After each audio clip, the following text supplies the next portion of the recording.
Breaking news out of Del Mar, where fire crews have just rescued a possible biker from a trail. We want to show you some video that was taken from Skyfox just moments ago. So according to San Diego Fire, a call came in just before 4 o'clock this afternoon, and they had to rescue a man from the trail there at Fairport Way. As we look at this video. So this happened. Broke my collarbone riding a gravel bike.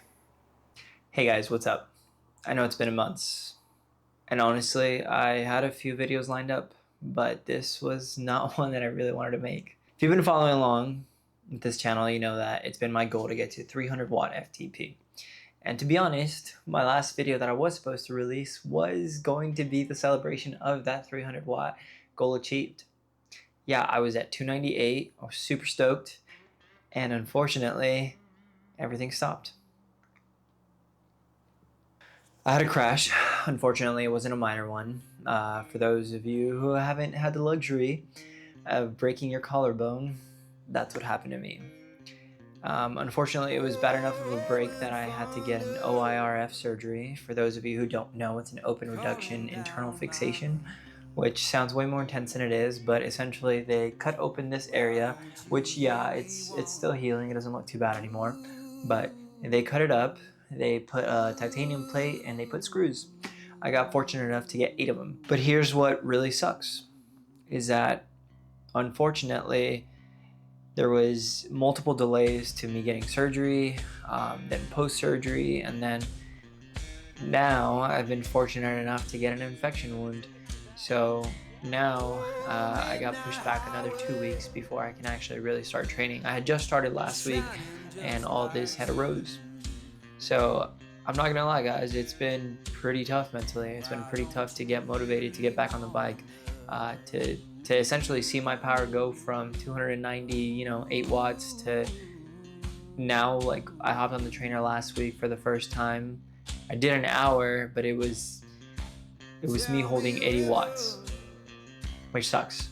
I had a plan. I could see 300, and now sitting here not being able to ride and not being able to train, not even knowing exactly like when any of these changes are really going to take into effect, other than like going into the hospital every like 2 to 3 days to like essentially do a wound check and make sure everything here is cleaned, because as of right now it's technically fully open. They want it to heal from tissue up and then have the skin heal. It sucks. Yeah, I'm being told not to train, to take it very easy. And if I do train, it's essentially like more mobility work than anything else. And it's honestly a really hard thing to accept, especially when cycling is a huge part of who I am.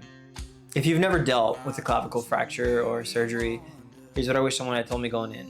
Healing isn't necessarily linear, and it isn't carbon copy paste of what someone else did. There is kind of like the general guideline of what might work for you, because what I thought was supposed to be in 4 to 6 weeks already hopping on the trainer and being back to normal was going to be a reality, just wasn't necessarily my reality, even though some of my friends did get that route. Essentially that plate, the main job that it serves is to essentially hold the bone in place, and the bone still actually has to fuse and repair, which that on its own takes months. So yeah, there's that. Post-surgical infection slows everything down further because your body's like fighting it. Basically 2 things at once, right? Like trying to heal a bone, but at the same time fighting off an infection.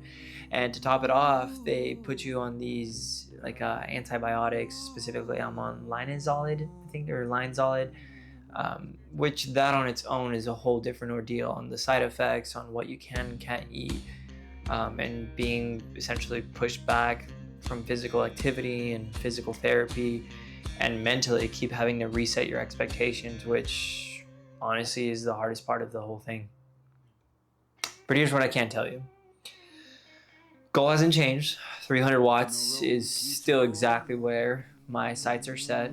Right now, my biggest goal is getting through this infection, finishing my 2 weeks of being on these antibiotics, and letting this wound officially close and begin to heal once again.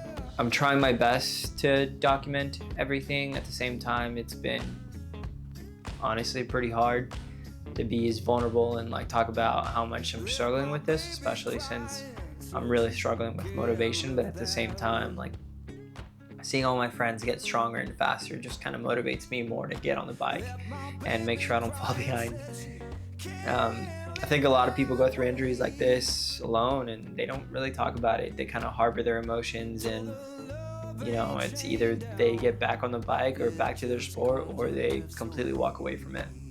So I'm going to do my best to document the beginning. I'm going to throw on what my FTP is right now on the screen. I've been using Trainer Road, and what the projected goal is right now. It's it's saying in, you know, a month I'll be at 260 something, but unfortunately I don't think that's real right now, just because right now it's having me do workouts that I just can't do. Yeah, I'm really not supposed to push.